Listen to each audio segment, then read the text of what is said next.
I charged that one last night. Why is it not full?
You've been talking, my goodness.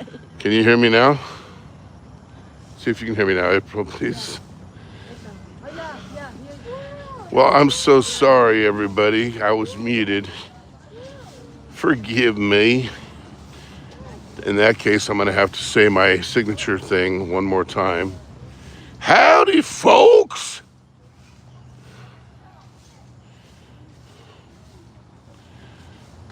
I was explaining how Nice and cool the temperature is here today at the Botanical Gardens in Kuala Lumpur. We come here a lot. We don't normally get up this early. We are night birds, to say the least. But there is another playground here that we're looking for. We saw it the other day. Shit, those birds are almost hitting my face.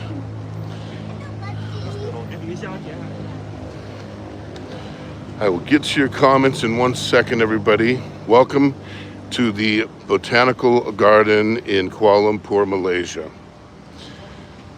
This is Big E, Medicine Man, HVAC Medicine Man. When you poke me, I don't bleed red blood, I bleed HVAC. Believe it or not, though it seems hard to believe. This is one of the many different playgrounds they have. Normally we go to a different one, but we saw this one lurking the other day, so we thought we'll come and check it out. Well, definitely the word is out in this place to come here early in the morning before it gets hot. Wow. Unbelievable. I don't think I've ever seen this many people here in all the years I've been coming.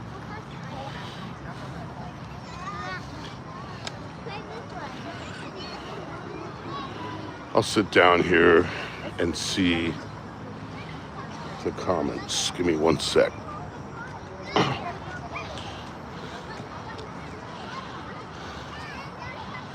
Sambong, how are ya? Haven't seen you around for a long, long time.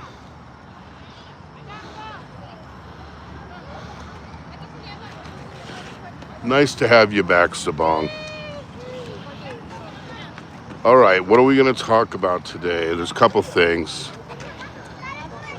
I did a deep dive into the costs. Usually I get these questions from friends and people around the world who are looking to become either expats or they're going to come and spend some time in Southeast Asia, and they want to know the costs. And everybody does a video that talks about the cost.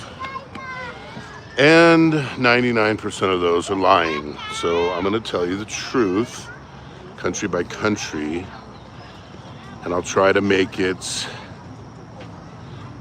concise as I can. So right now I did a comparison of the top 4 cities in the 5 countries, or 20 total, between Cambodia, Malaysia, Thailand, Vietnam, and the Philippines. And I looked at 100 different comparisons: quality of life, parity purchasing power, crime index, the accessibility of good health care, Western food, amenities, etc. So we're going to give you the list. And there were a few surprises on this list. When we're getting into just raw affordability, what is the most expensive city right now for expats in Southeast Asia? It is, dun, dun, dun, it's Bangkok. Bangkok has moved ahead of Manila to be the most expensive city in Southeast Asia. Now, that comes with a few caveats. Bangkok also has the most to do. It's got world-class food and world-class amenities and world-class healthcare. Now, we're going to get into that quality of life part of it in a bit. Okay, yes, Sabong, glad you're back. We're going to get to the quality of life portion of this in a bit. So just how much, what is the most expensive place? Because the baht has strengthened dramatically against the dollar. Now it's 32 baht per, for the dollar, instead of what it used to be, 37, 38. That's a pretty substantial amount of movements. So the baht has strengthened, and now they're changing the visa rules to 1 month, and then you got to go on a visa run. Add those two things together, And as much as I absolutely love Thailand and I love Bangkok, that's going to put it as probably the worst deal financially for someone who actually needs to know before they come. Now, if you don't care about the financial part and you can take care, if you're over 50 and you want to get a long-term visa, Bangkok's still a fantastic option. But when you're dealing with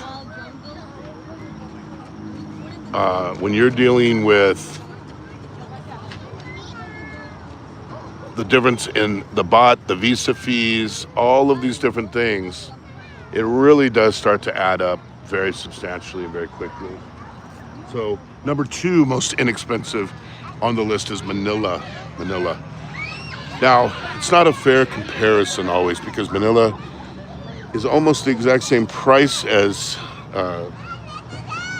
Bangkok, but it's about 1/10 as good as Bangkok. Manila's hands down the shittiest place on this list, I would say. But just in the cost portion of it, it's not good. Manila is outrageously overpriced. BGC is more expensive than Singapore with 1/100th of things to do. Makati, outrageous, everything about it. So I knew those were going to be on the top of the list, but Manila is just ridiculous. Here's where it starts to get a little bit wonky, though. One thing that really shocked me, and I want Kevin and others to hear this, everyone needs to hear it who's thinking of coming. Phnom Penh, which is a great city. I love Phnom Penh, Cambodia. I think number 4 on the list was Cebu City. Cebu's not cheap. Cebu's, they have 2 or 3 good hospitals. It's certainly better food than most of the Philippines. The food in the Philippines, of course, is horrific, and don't let anybody tell you otherwise. The infrastructure, everything about it. Cebu City, pretty high on costs. Now, if you start going down toward the good part of the list, Davao is actually a pretty good bargain for the price. But we'll get into that later. I think number 4 on that list, which totally shocked me, everyone has this impression that Phnom Penh is dirt cheap. Go to Cambodia and you're going to save a ton of money. That is simply not true. I stayed in Phnom Penh for a month. It's not cheap. Not cheap. Actually, number 4 on the list was Phuket, and we were just in Phuket. Phuket is more expensive than Phnom Penh slightly, but Phuket is magical. If you can afford it, definitely make Phuket one of the top picks on the list. And then Phnom Penh. So Phnom Penh made the top 5 most expensive cities, which, again, you're not expecting it. I do want to give a shout out to J Mike. J Mike, if you're out there, hello. J Mike, I liked him a lot. I was on his show yesterday. I do want to point out something, though, that I can't say in the comments section on his show because it's too long. He's talking about how Americans think they're free, but you're not really free unless you're in the Philippines. And that is complete lunacy. You're talking about a place that exports more of its workers than any place on earth on a percentage basis. The Philippine diaspora is in the millions, tens of millions. Purchasing power, quality of life, longevity, access to good healthcare and education, it's dead last on almost any place. So quality of life ain't happening there, my man. And that's a big part of it. If you have to bring 20 people to live in your place because you can't afford to live, there's no freedom there. The government is unbelievably corrupt as well, as we all know. So as we start going down that list, when you get into the mid-range, you're getting into Penang, which is Georgetown. You're getting into Kuala Lumpur. Now, Kuala Lumpur on this list has the highest quality of life in terms of quality of life index of any of the ones on this list. but it comes in at 7th or 8th on the price list. It's cheaper than Cebu and cheaper than Manila and cheaper than a lot of places, surprisingly. Now, I'm living here right now, so I kind of got an idea of that. But if people don't come to Malaysia, they're really cheating themselves, because it's one of the best food places, some of the best transportation, best mass transit, the best malls, and cheapest goods. They don't have any taxes on imported goods, and they have no tariffs. And so quality of life in Kuala Lumpur is absolutely sky high, in my opinion. But you're paying about 15 to 20% less than you are in Manila. So Penang, and then Kuala Lumpur. Now, as you get now you're getting into Hanoi, Ho Chi Minh. They're coming in around 9 and 10. Then you got Davao. And then as you get down into the bottom of the list, there's some place in Cambodia, I forgot the name of it. Like Siem Reap is in there. It's at like number 13, I think. And then Da Nang. Da Nang is still the best bang for your buck. They've seen some inflation there. The prices have gone up. They have. But if you count, every place has seen the prices go up.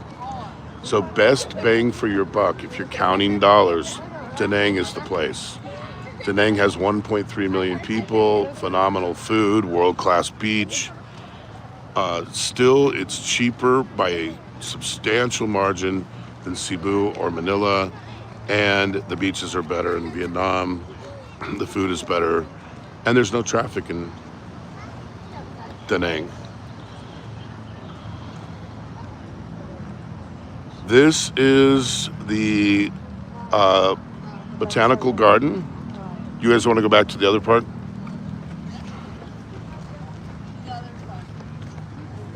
Go to the other one? Okay. This is the botanical gardens of Kuala Lumpur. I think it's about somewhere between 200 and 300 acres. They have bird sanctuaries here. They have wild orchids.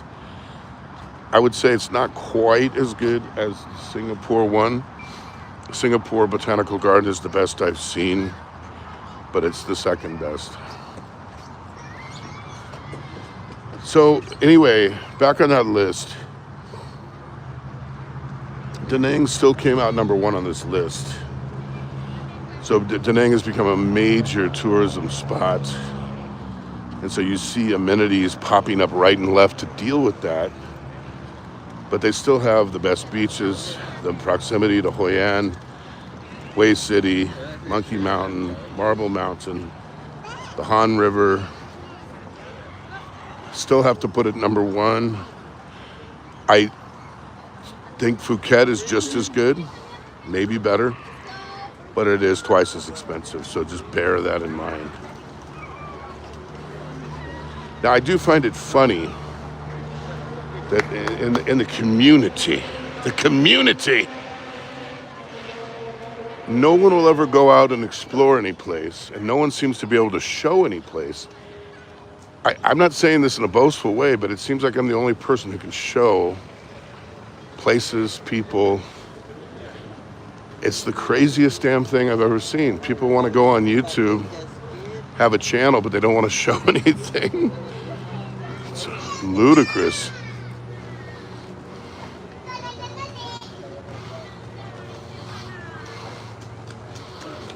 Yeah.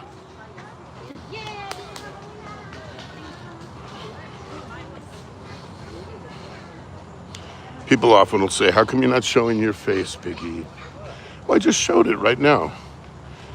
Why would you want to look at my ugly face?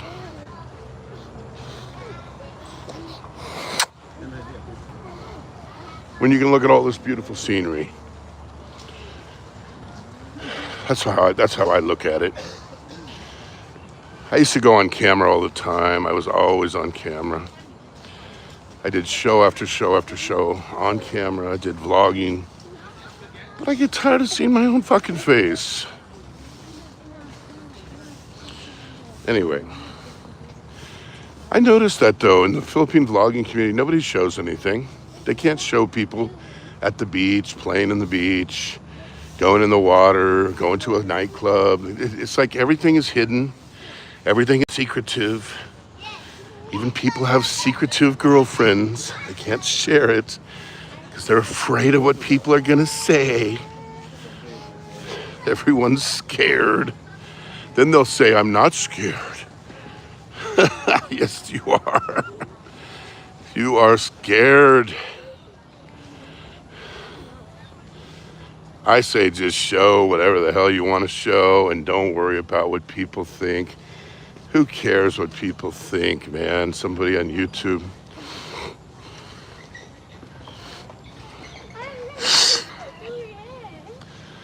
So those are the breakdowns of the costs. I'm going to get into the insanity of all the fighting on YouTube in just a minute.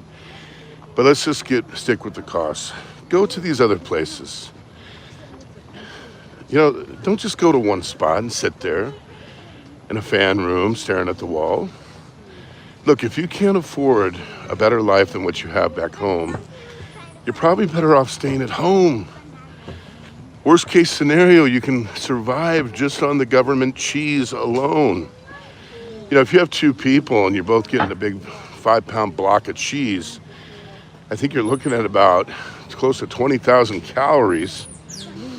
You could live on the cheese. I'm not saying to be a good life, but you go to a country that's a third world country, and you're not a citizen, they ain't doing jack shit for you, except for trying to milk you dry of every penny that you've ever made. And if you think the women love you long time, you're fooling yourself. Every one of these people on YouTube is telling you that my girl's different. She's not like other Filipinas. She's not in it for the money. Oh, everyone says that, don't they? Everyone's a gangsta except for your Filipina. Unbelievably foolish.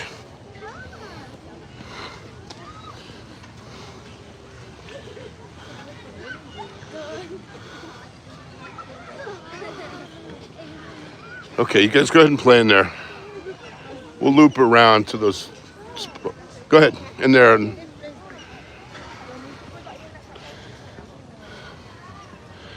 Yeah, it's incredible how afraid people are of comments from people in YouTube. They're afraid to turn the camera on. They're afraid to go anywhere. They're afraid to show anything. Or they say they're busy. Oh, they're so busy.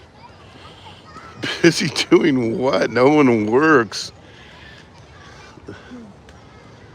No, they're afraid. That's the truth. They're afraid of what other people might say about them. Well, you're not going anywhere with your life if you're afraid of what other people say and think. Or if you have a fake girlfriend that you have to hide because you're afraid someone might criticize you for only being able to get a granny. Unbelievable.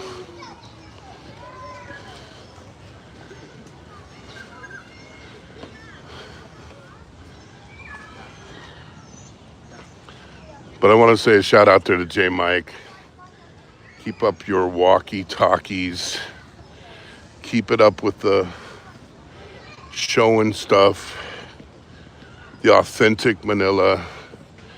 The Manila that's so authentic, no one would want to go if they saw your videos. That's the truth, because it's so horrifying. But at least it's authentic, I'll give you that. That is true. When you see that stuff, anyone who finds that appealing, like it says, hey, I want to move from my beautiful little suburb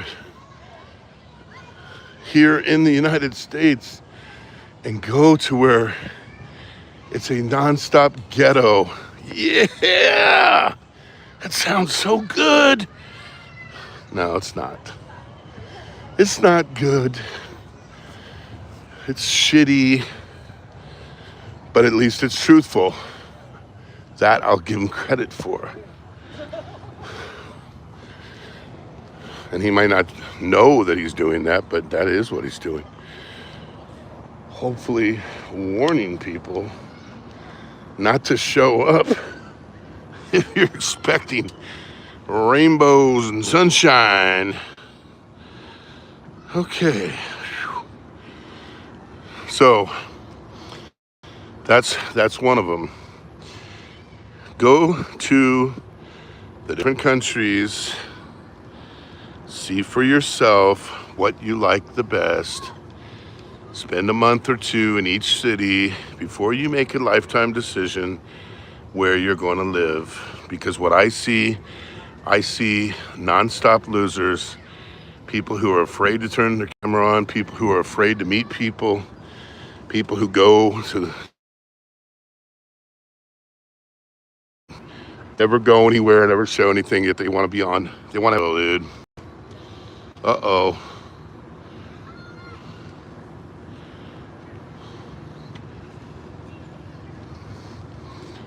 So budget-wise, if you go to number 15 on that list, which is Da Nang, you need $2,000 a month to live there. If you have a second person, $2,500 will probably get it done. $3,000 would be better. If you go up to Bangkok and Manila, the top two most expensive, you're going to need a minimum of $3,000. Better $3,500, and if there's two of you, $3,500 to $4,000. That's the real honest answer. If you have a family like me, we spend about $6,000 to $7,000 a month on our costs, somewhere in that range. Sometimes it's more, sometimes it might be a little bit less. That's the mean average. You can add about $500 per person to whatever your cost is. So if your cost is $2,500 and you've got 4 people, you're going to need $4,500, and so on. So I'd say the variation between Manila and Da Nang, this is at the two extremes, or Bangkok and Da Nang, probably $1,000 a month. You have to look at other factors though. When you look at Manila, the KW cost for electricity is 4 times higher than it is in Da Nang. So you have to run an air conditioner 24/7 in Manila. But in Da Nang, you only need to run your air conditioner 6 months a year. And your electric bill is way cheaper. So you have to look at the total cost of food and all of these different things. So if you're a budget person, still say Da Nang is the best bang for your buck, mainly because you got a world-class beach, you've got a world-class river, you've got world-class food, a world-class expat community. And I'm going to say this again too, I'm sure it's going to make everybody upset. You should go where there's expats. Don't avoid the expats. People say that because they're afraid of competition. And they'll say, oh, I hear all these guys, they sit around all day drinking beer and all they ever do is fight. I don't see that ever. Every expat I know that I deal with, they don't do any of that stuff. You have Don C., he's not a drinker. Doug Williams, very small amount of drinking. I can go on naming names. Mick Fisher's not a drinker.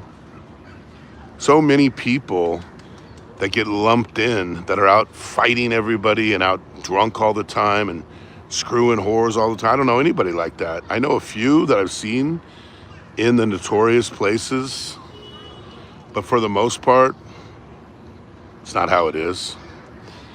You meet a lot of nice people out there. Like Tim Disiak, the nicest of the nice. There he is, Tim Disiak. A true man among boys who's lived in Angeles City for 14 years and been happy. So, and he's another example of someone who's not a drunk, who's lived in Angeles City for 14 years, had a girlfriend for 9 consecutive years, retired Air Force. He's not a drunk, he's not a scumbag. And so it's a gross characterization because I know 100 expats at least, and very few of them fit that description. Most of them are very nice people, like Captain Billy Jack, Tim, So many that I've met on YouTube and off YouTube. The guy that owns the crepe place and there's a place called Balkanos, which is Serbian food, right across from where we live. He's from Serbia, but he grew up in Australia. He's an amazing guy, phenomenal guy. We just know so many people. We're so fortunate and so blessed. So don't listen to all of the horse shit that you have to hide from expats. That's just a bunch of crap. A crap from people who are afraid to ever show anything about life anywhere that they're at.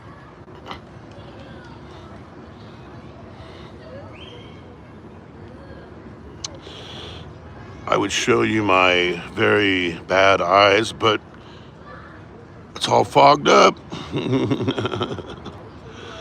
Anyway, bunch of scared little clowns. That's all you see out there. Now they're all fighting each other on YouTube. They're threatening each other's lives.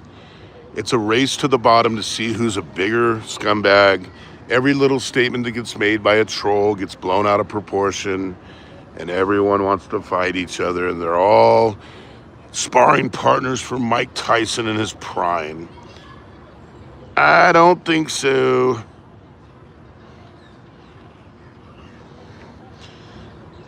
No, if you're gonna go out and do this, you should go all around the countries in Southeast Asia. Show us what you got there. Teach us about where you live, like Tim does. Tim does great videos, you guys. If you don't know his channel, Tim Dizziak here, check him out. He's the most educational guy in the world when it comes to Philippine culture and history. I've learned a lot from his videos.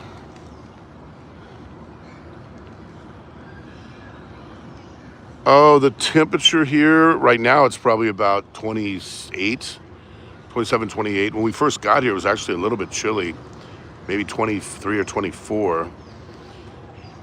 We've been hitting highs lately here about 30, 31.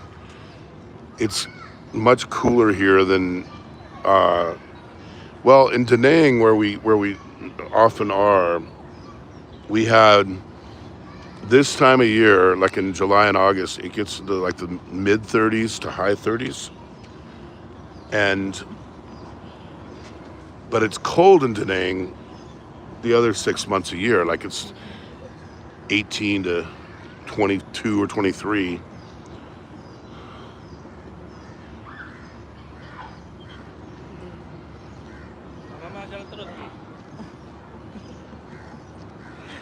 Why does bro kind of sound like Hulk Hogan? Well, let me tell you what, Macho Man. See, most people say I sound like Macho Man, Luke. Yeah, I was here in Kuala Lumpur back in 1985. Me and Miss Elizabeth fought for the Intercontinental Belt, and we won. You know, it's funny, Luke. I grew up listening and watching Hulk Hogan, and he seemed like such a monster. And I checked his stats out, and I'm about 3 inches taller than Hulk, and about 20 pounds heavier, and I can out bench him, out squat him, and out deadlift him. So I must be a freak. I don't like to even look at myself because I can't even imagine that I'm, bigger than Hulk Hogan. It's just shocking. What do we got here, LaRue? Yeah, I remember you, LaRue. Thank you so much for coming. Yeah, LaRue, we remember you. Yeah, from Fazio's show. Yeah, Tim, you get the worst weather there in Angeles City. It's just, you get 40 degrees all the time. When you're at 40, though, in Da Nang, we're at 24. We don't use the air conditioner 6 months a year. We live steps away from the ocean. The nice part about the ocean there is it's clean. And the water temperature, you can even go in it in winter. It's quite nice.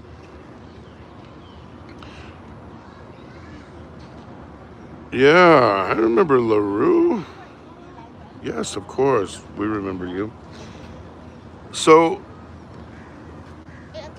recapping for whoever wasn't here, price-wise, Bangkok is the most expensive of the top 15 cities. Manila is second, and it's very close to each other. Now, of course, the quality of life in Bangkok is quite a bit higher. As you go down the list, probably the best bang for your buck, if we get down to number 14 and 15, is Chiang Mai and Da Nang. Da Nang and Chiang Mai, Thailand is another one that's very good for its price. And in the Philippines, Davao, I looked up all the pricing, 100 different items and quality of life and everything. And Davao was quite a bit cheaper than Cebu or Manila. And then the surprise, of course, was Kuala Lumpur, somewhere in the middle, 7th or 8th, 9th, which in Kuala Lumpur is the highest standard of living of any city in Southeast Asia, except for Singapore. And then the one that really shocked me was Phnom Penh.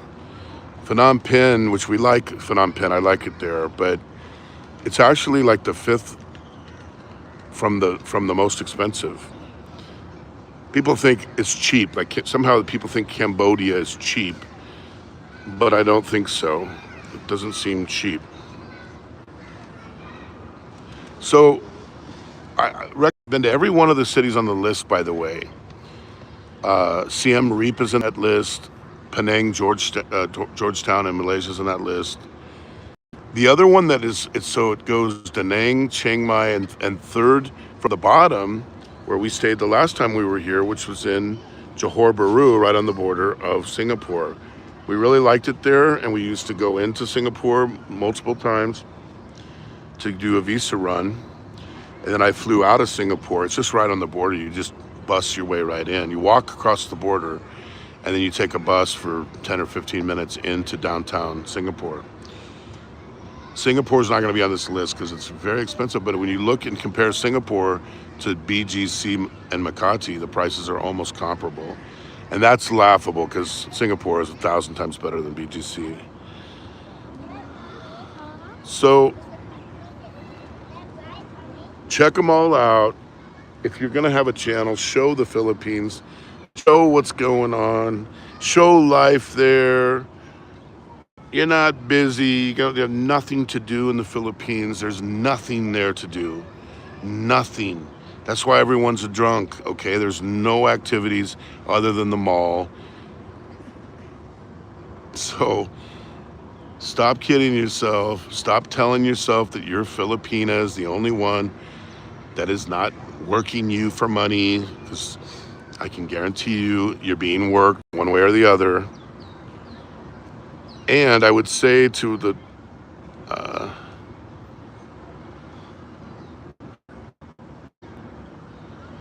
oh yeah, Sabong, Numbio. That's exactly what I used, actually. I went in, I use that all the time, almost on a weekly basis.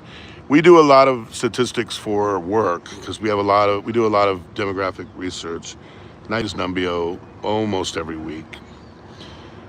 And if you do straight up comparisons, like for instance, Cebu City to Da Nang, they're both about the same population. Da Nang is just blowing Cebu City out of the water. It's not even close. Quality of life, cost, food, infrastructure, and just things to do. I mean, my gosh, you're in a world-class beach right in the city. 10 days for 10 days.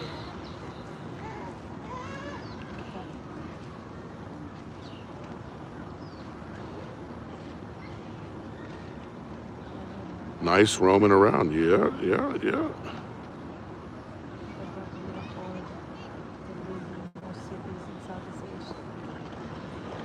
Well, Tim, I know you can't afford it because you're a double dipper pension guy, and you were smart enough to get the full military pension.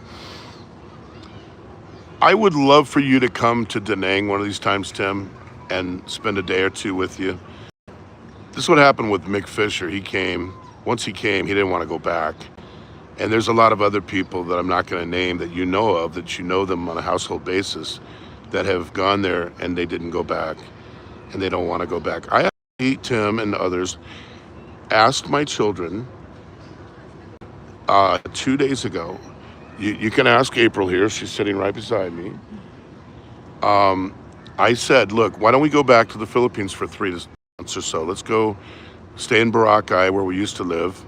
Let's get an agent and find a place and we can go to the Philippines for 3 months. And my kids all said, we don't want to go back to the Philippines. I wouldn't mind going myself, but they don't want to go. They like it better in Phuket, here, Kuala Lumpur, and in Da Nang. So our picks, I do like Boracay a lot, don't get me wrong. My personal pick would be Da Nang and Phuket, top 2, and Kuala Lumpur in the top 3. Now, let's go back to the vloggers who never vlog. The hosts that never actually show anything where they are. Why did they start their channel in the first place? Is that to give information? Was it to meet people? But then they say, I don't want to go anywhere where they have expats. I don't like expats. I don't like foreigners. But I'm going to run back to the United States where everybody's an expat. Everyone's the race that you're trying to run from. The hypocrisy, the contradictions, it is mind-blowing. Just like those 2 Filipino vloggers, I'm not going to say their name because I had some kind of nightmare. I can't remember the name of the channel. Every word out of their mouth is racism. Every word out of their mouth is generalization about foreigners. One of the great things about not being in the Philippines, I don't have to call myself a foreigner. This place, by the way, is wall-to-wall Filipinos living here in Kuala Lumpur, and I always call them foreigners, and they get butthurt. They don't even want to think they're a foreigner when they are a foreigner.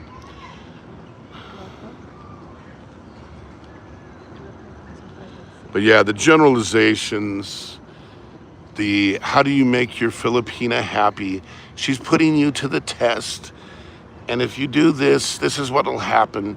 As if these 2 knuckleheads can speak for 120 million people. Everything on YouTube is generalized. It's just racism. It's bullshit is what it is.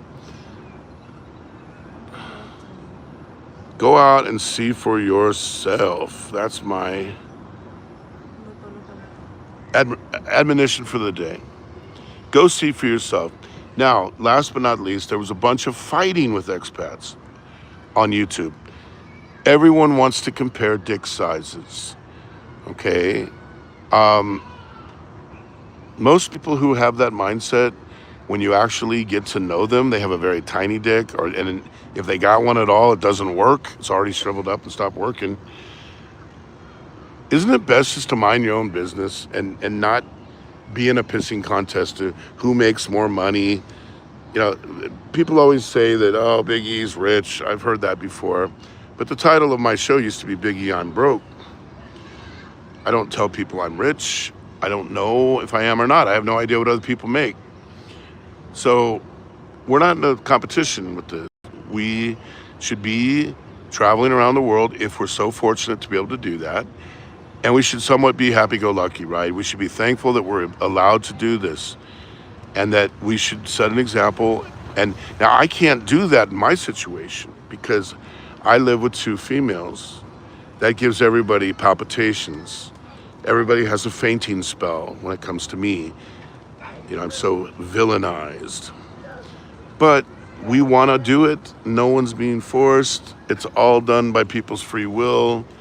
And if people don't like it, well, I'm sorry to hear that, but we're not going to change it because you don't like it. But we don't lose any sleep over it.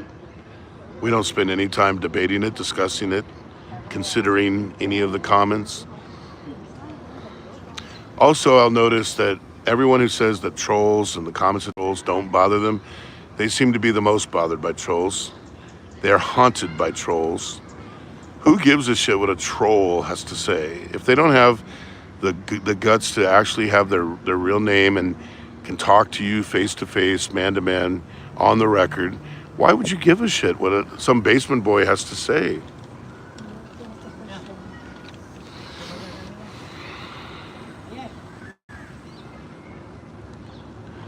Yeah, most of the people that go to the Philippines, not all, but most of them are losers and drunks. They don't give the best and brightest. They don't want to be around other foreigners because they don't want competition. They think everyone's being screwed. except for them, of course. And yet they've been a lifetime loser at everything they tried in life. So get over it. Stop doubting yourself. Stop fooling yourself. It's the best I can say, man.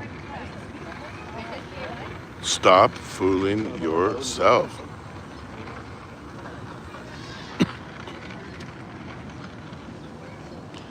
I'd take it a step further. I mean, when you get people, and this just happened this last day, where people are starting to make death threats against one of the vloggers, in light of the marine biologist that just got killed, you have to ask yourself, now, 6 years ago, I got several death threats myself. And you have to ask yourself, is it worth it? Now, most of them are just bullshitting, of course. Is it worth it, though? If your life is filled with death threats, you're not making money, everyone's attacking you, is it worth it? Is it worth getting your blood pressure to the point where you're going to blow an artery? What do you get for it? You don't gain a whole lot for that.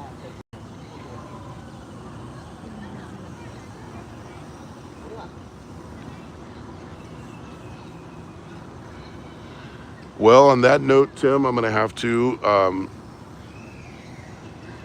throw a little shade on you on that one. Just because last year foreign tourism was 4.7 million. The total number was 6.5 million, and that includes returning OFWs. The Philippines started counting that in their number. So in Southeast Asia, the Philippines is last in tourism. First in tourism is Malaysia, where I'm sitting right now, 42 million. There were 33 million in Thailand. There was 23 to 24 million in Vietnam. Cambodia had 6.5, 7 million. And the Philippines was at 4.7. Now, when you first moved there, though, when probably Pinoy was president, Noynoy Aquino, they had just crossed the 3 million mark. And I'm saying that respectfully because I'm not trying to argue with you, because I like you a lot.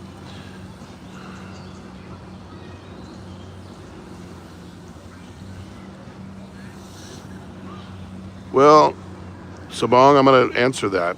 I met Tim Diziak, okay? He was in the room right now.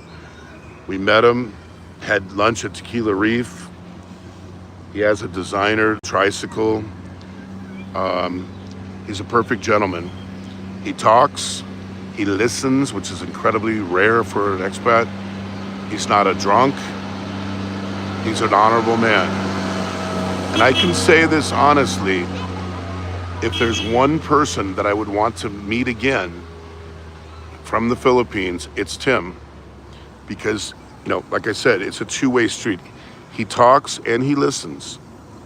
Most people you meet don't listen, they just talk, and they don't care about anything that anyone else has to say. They're just selfish narcissists.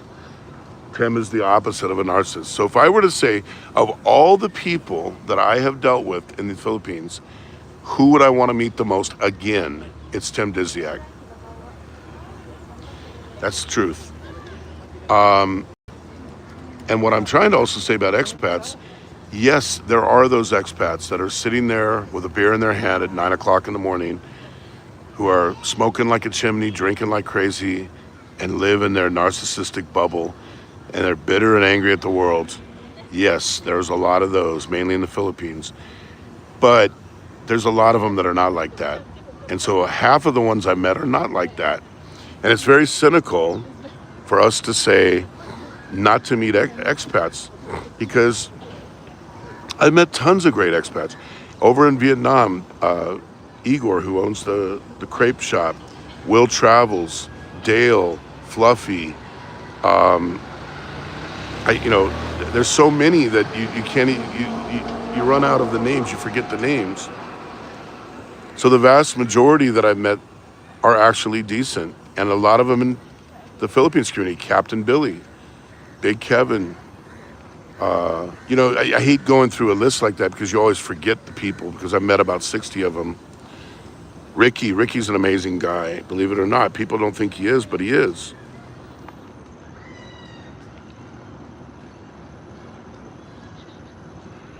Well, I hope the tourism goes up, but you got to look at it, Tim, like this. If you're at 6 million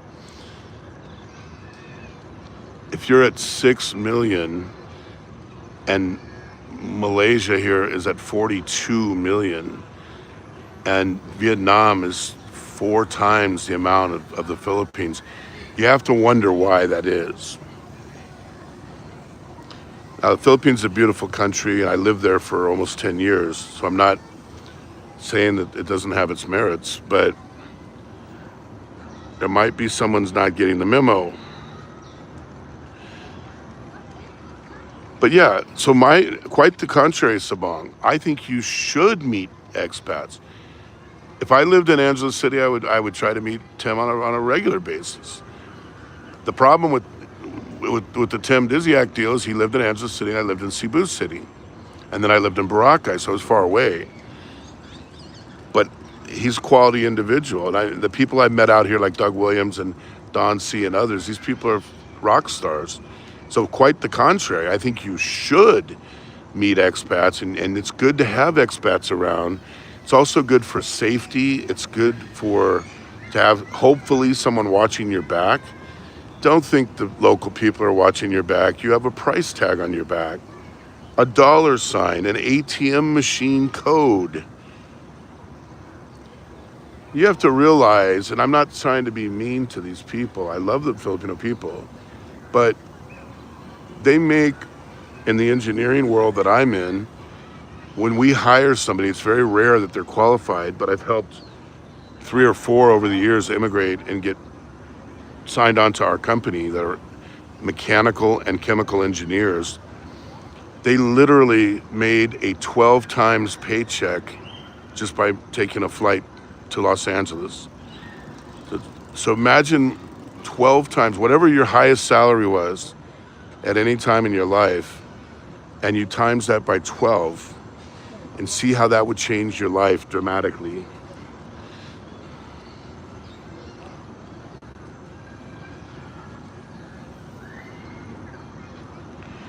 Yeah, tourist trade. Well, one of the reasons why it changed, Tim, is it's cheaper in Vietnam. There's a lot more to do. The beaches are a lot nicer and cleaner. And in the 2 years in Vietnam, I've never had anyone ask me for money. It's not baked into their culture. I think if you go back to Angeles City, when I stayed there, I stayed in Angeles City back in 2009, and I had a lot of fun there. But demographically, it was very different. It was just a different setup back in 2009. And if I go back to the first time I went there, which was in 1987 or 88, it's drastically different. At that time, there were 35,000 Air Force personnel, and in Subic, there were 50,000 Navy and Marine personnel.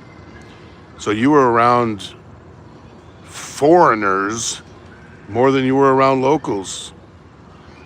But we weren't fighting each other, and it was, it's just a whole different dynamic.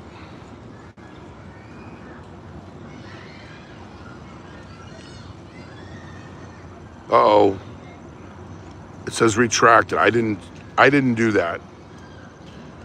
I don't ever retract anything people say. I don't delete stuff. But anyway, so just as a word of caution on that, don't be afraid if you have a channel to do some vlogging. Show the rest of the world what you got going on. And don't let trolls control what you do. Don't make trolls have you hide your girlfriend and hide your life and everything else and be afraid to show your face here and there because somebody gave you some bullshit threat. Tourists though are not suspect like before. According to them, he didn't answer by the way noted,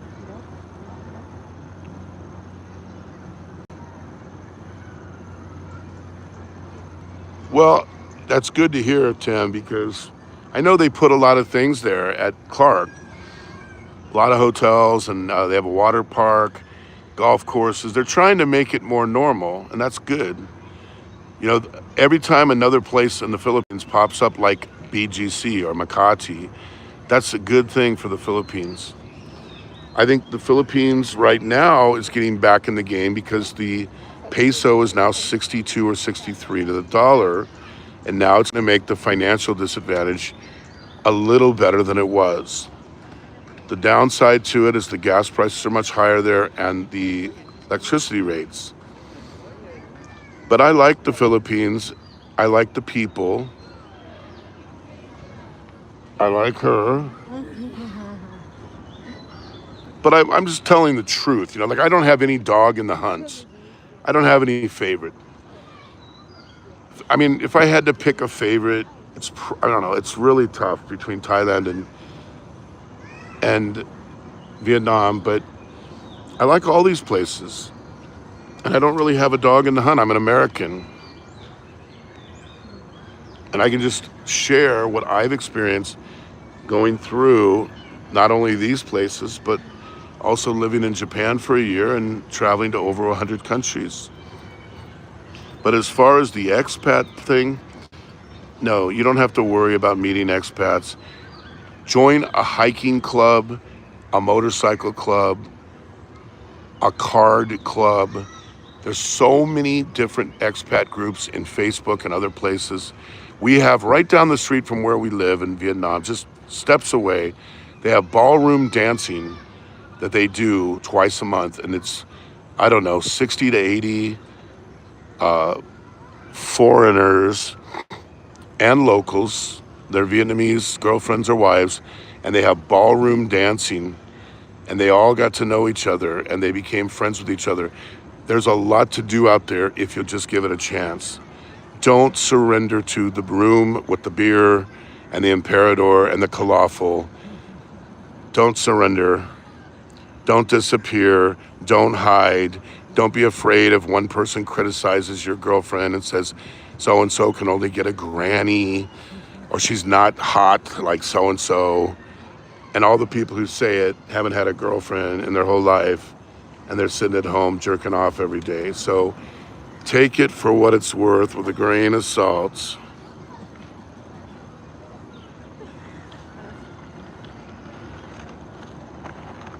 168 per liter, Tim.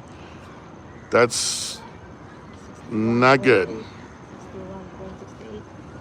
Not good. 61.68 per dollar today.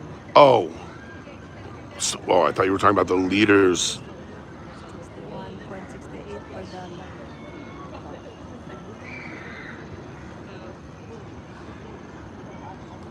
Biggie, I removed the post. Okay, gotcha. All right. 61. It's almost 62, yeah. Hello, Dennis. Exchange rate. Exchange rate, yeah. Lotte ba? You didn't What did Lottie say? said, I'm surprised that CM Thailand ranks competitively as more affordable, probably because of the bird season. Chiang Mai? Yeah, Chiang Mai Thailand ranks competitive. is quite a bit cheaper. And we stayed at Chiang Mai 2 years ago. I like Chiang Mai, I do. But I like Phuket much more. Phuket.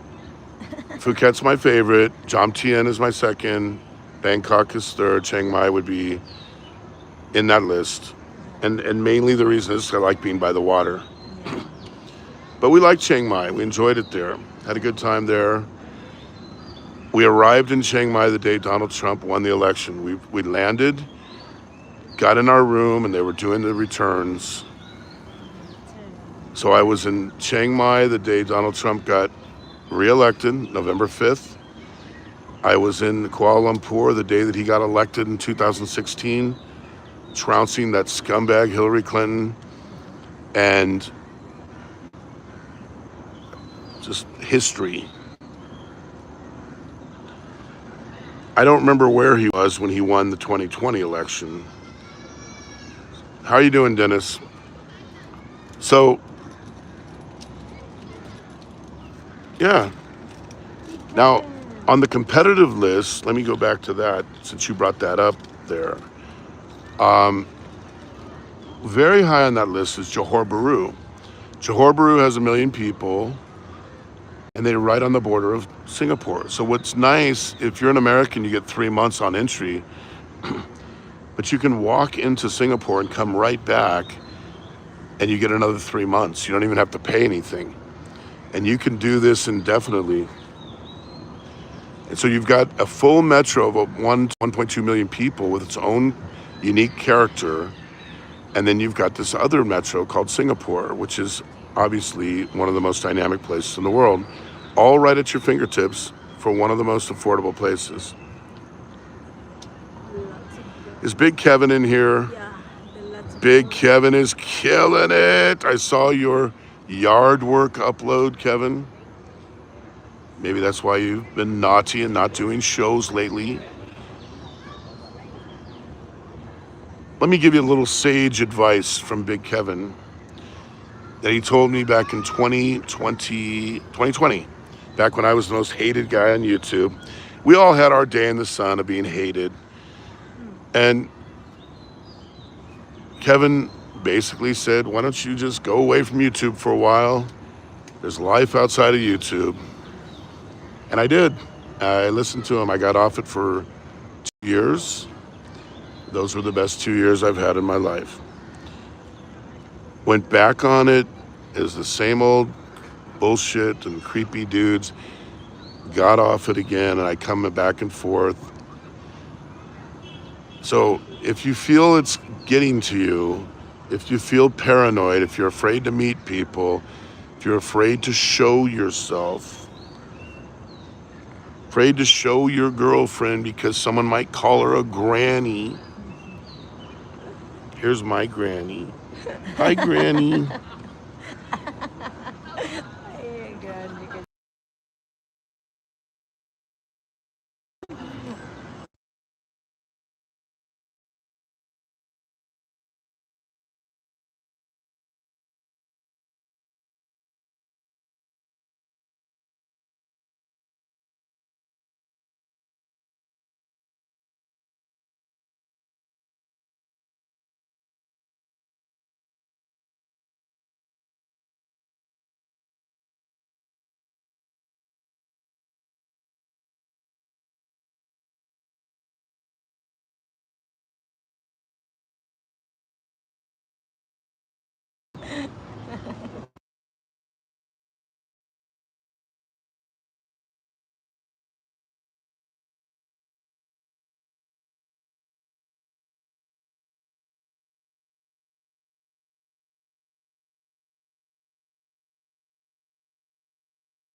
there.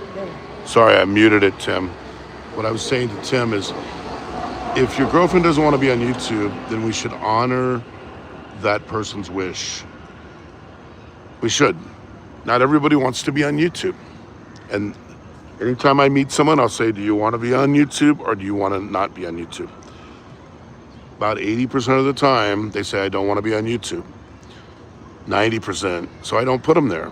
I remember taking a picture with Tim, and I look like King Kong holding up Fay Ray with a little beard.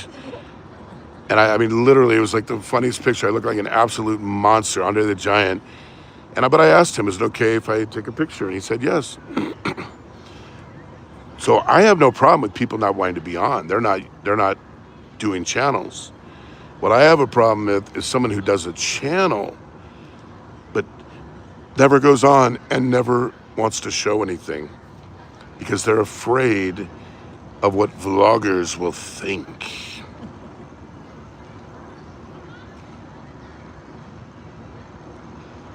Yeah. Well, LaRue, I'll be honest with you.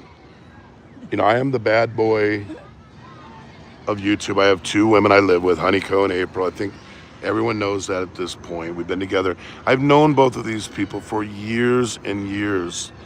April was just a college graduate, San Carlos University. I've known them both forever. And we have a long-term relationship that goes way back. We've had times where we had separation times. We've had times where we had fights. We've had times where we've had disagreements. But we always come back together because there's real love there. There's real friendship. And we're raising a family.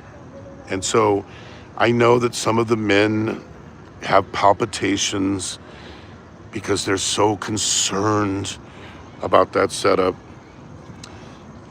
You know, it's always the men who are busybodies, who are ultra judgmental, who think they're better than everybody, who go through their daily palpitations.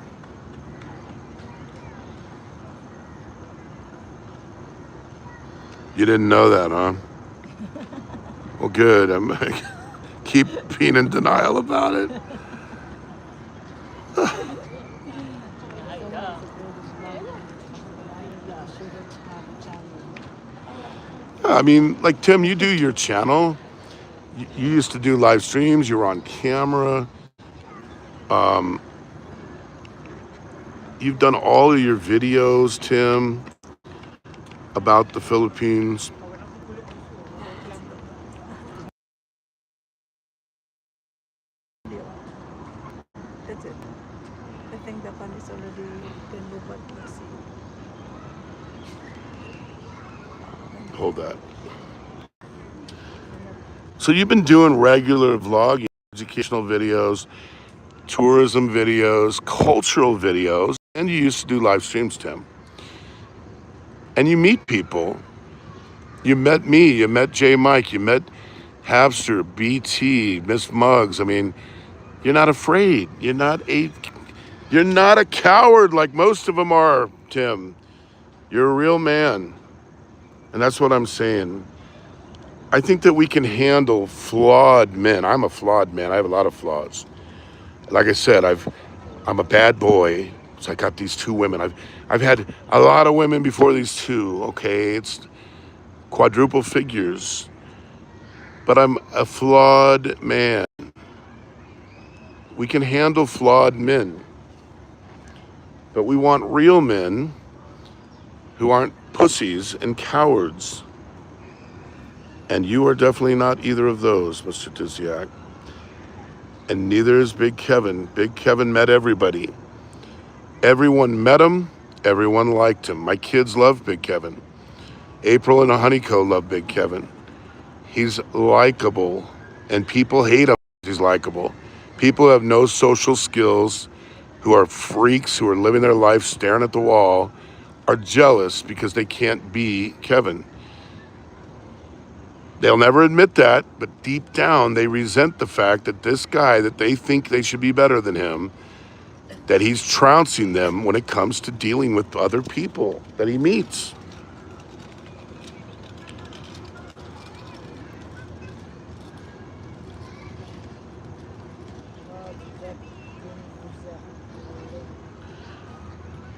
Tim Diziak link. If you just type it in, I don't know how to do that from where I'm at right now, Lotto, but if you can do that, April, please try to do that. Tim Diziak is the best channel on YouTube if you want to learn about the Philippines.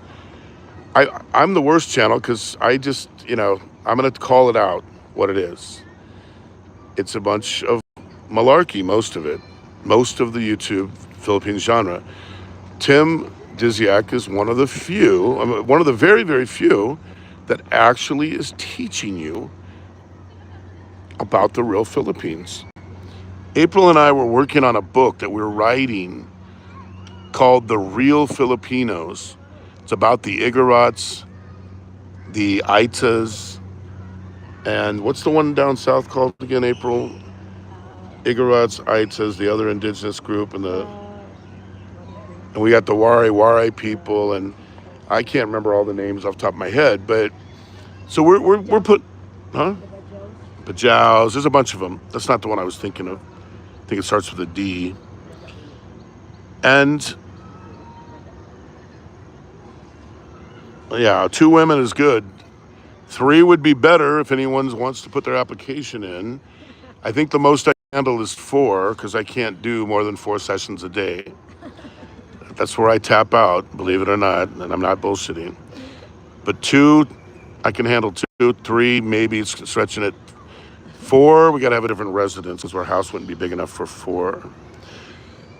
So we're writing this book and doing massive amounts of research on the real Filipinos that go back 23,000 years. Some of the stuff that was invented by the Aitas and the Igorots is absolutely unbelievable. They were way ahead of the competition at this time. So anyway, we're putting it all together. We're feeling kind of good about it. We're very touched by it. Feeling a little bit proud of ourselves. And all of a sudden we see a show comes on from Tim Dizziak about the indigenous Filipinos. And we're like, how did he get this before we did? But he did. He did. And it's fabulous what he had to say. So if you're a vlogger, if you have a channel, do content